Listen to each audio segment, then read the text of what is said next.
يحيى طالب في كلية الهندسة منطوي وبيعاني من التنمر. بيقرر يخترع روبوت موسى علشان ينتقم من كل اللي قتلوا باباه وعلشان يحس بالأمان، بس الروبوت دوت هيتحول لسلاح ضده وبيخرج عن السيطرة. هيتصرف ازاي؟ ده اللي هنعرفه سوا. بس يا ريت في البداية تصلي على النبي وعرف متنساش يعمل لايك لأنه بيفرق معايا جدا، ويلا بينا.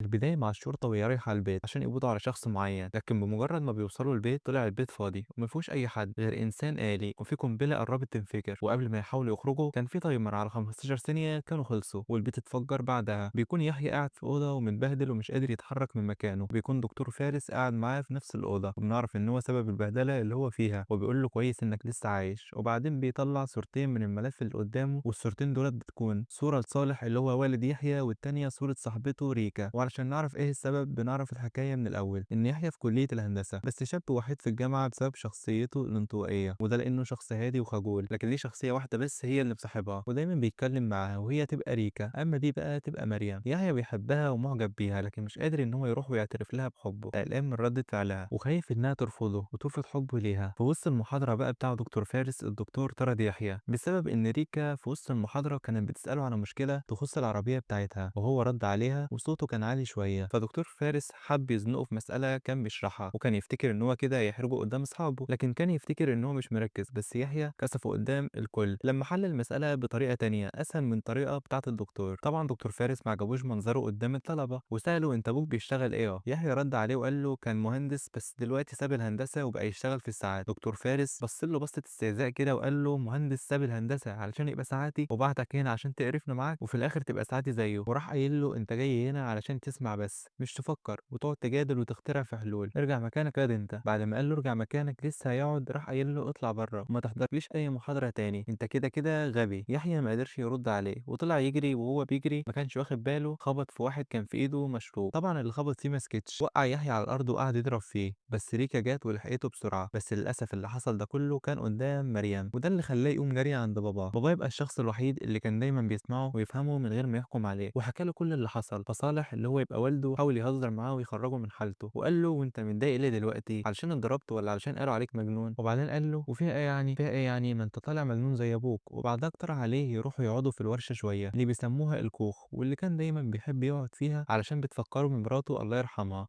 لكن قبل ما يروحوا ناصر الشمام ظهر قدامهم وابتدى يتكلم مع صالح عن مراته اللي هي كانت هربانة منه. بس صالح كان عارف مكانها، ولما صالح قال إن الحكومة بتدور عليه بسبب شغله الشمال وإن مراته ارتاحت منه، ناصر فهم إن صالح هو اللي مبلغ عنه. الشمام قال له مين اللي دل الحكومة عليا؟ انت ولا سامح؟ صالح رد عليه بمنتهى الصراحة وقال له انا اللي عرفتهم سكتك، وكل ما تفتح لك غرزة جديدة هدلهم عليك برضه. ناصر ساعتها بص له بنظرة كلها شر وقال له واضح ان قلبك جامد قوي علشان تعمل معايا كده، ولا مطمن من الشبح اللي انت مخلفه. بعدها سابهم ومشي، بس واضح ان التهديد كان حقيقي. بعدها صالح ويحيى راحوا الكوخ، وهناك يحيى قرر يوري ابوه السر الكبير اللي كان مخبيه. وسأله الاول فاكر لما كنت بتحكي لي ان امي كانت حامل في ولد قبل ومات وكنتوا ناويين تسموه موسى؟ فرد عليه باباه قال له ايوه. فطلع له روبوت صغير وقال له اهو ده بقى موسى، وقال له ان هو اخترعه بنفسه ووصله بالنخاع الشوكي بتاعه عن طريق نظارة واقع افتراضي، وبقى يقدر يتحكم فيه بعقله من غير ما يحرك ايده ولا رجله. وكل اللي عليه ان هو يفكر في الاوامر وموسى هينفذها على طول.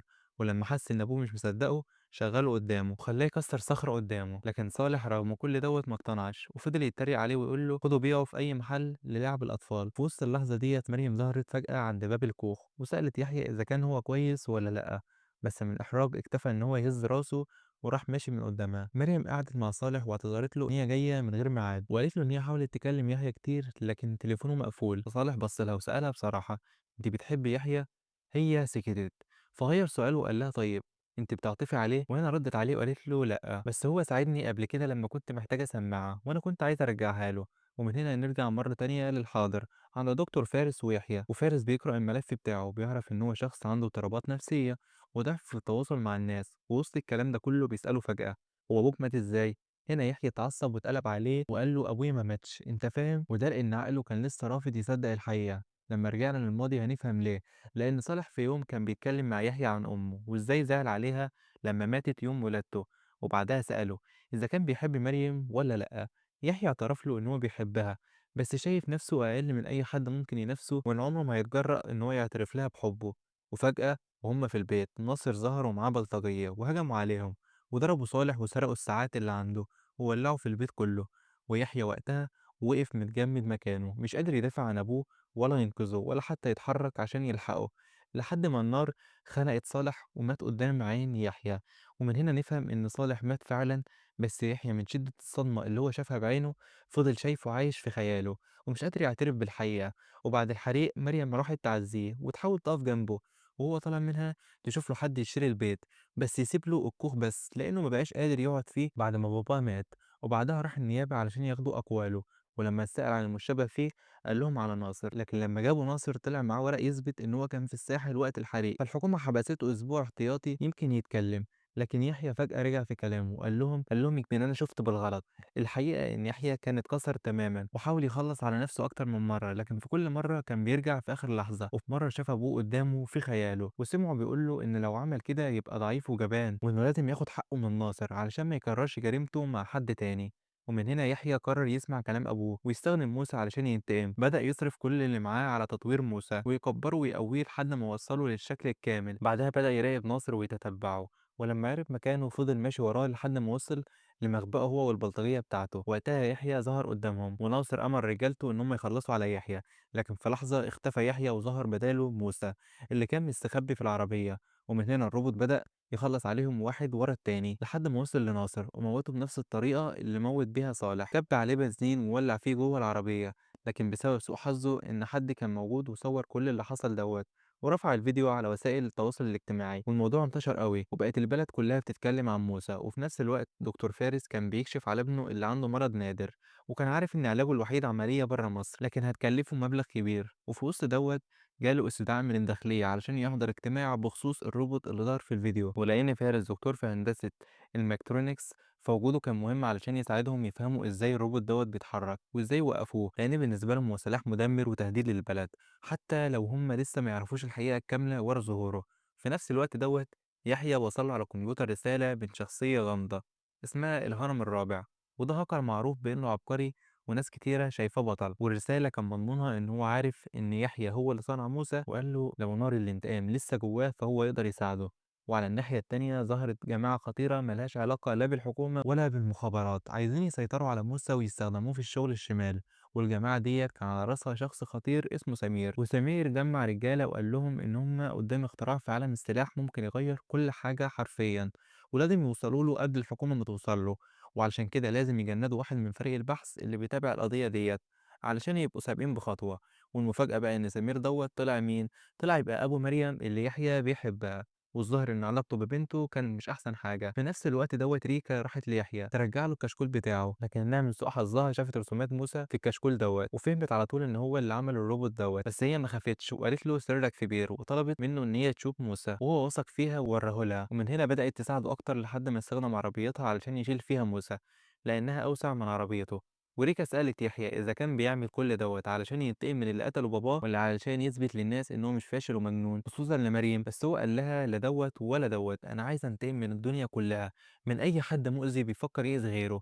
وبعدها وراها ورقة فيها قائمة بأسماء أخطر المجرمين من تجار سلاح ومخدرات وأعضاء ونصابين، وقال لها إن هو ناوي يوقعهم كلهم واحد ورا التاني ويساعد أي حد محتاج مساعدة. وبالفعل بدأ ينفذ كل اللي هو قاله، وابتدى بتجار الأعضاء. لما موسى هجم عليهم قدر ينقذ العيال اللي كانوا مخطوفين، ورغم إن هو تعب في المهمة ديت لكنه قام من تاني. والحكومة أول ما عرفت اتحركت للمخزن ولقيت المجرمين كلهم متعلقين من رجليهم. وهناك فارس قدر يلاقي قطعة معدن من موسى ومن خلالها فهم إن الروبوت حد بيتحكم فيه من على بعد، وده معناه إن صاحبه كان قريب في عربية مجهزة. ومن هنا بدأوا يراجعوا كاميرات المكان علشان يوصلوا للعربيات اللي دخلت وخرجت في نفس الوقت دوت. ريكا قررت تقول لمريم الحقيقة، لكن رد فعل مريم كان عنيف وراحت تواجه يحيى وتلومه وقالت له أنت مش خايف من الحكومة وإزاي بتعمل كده؟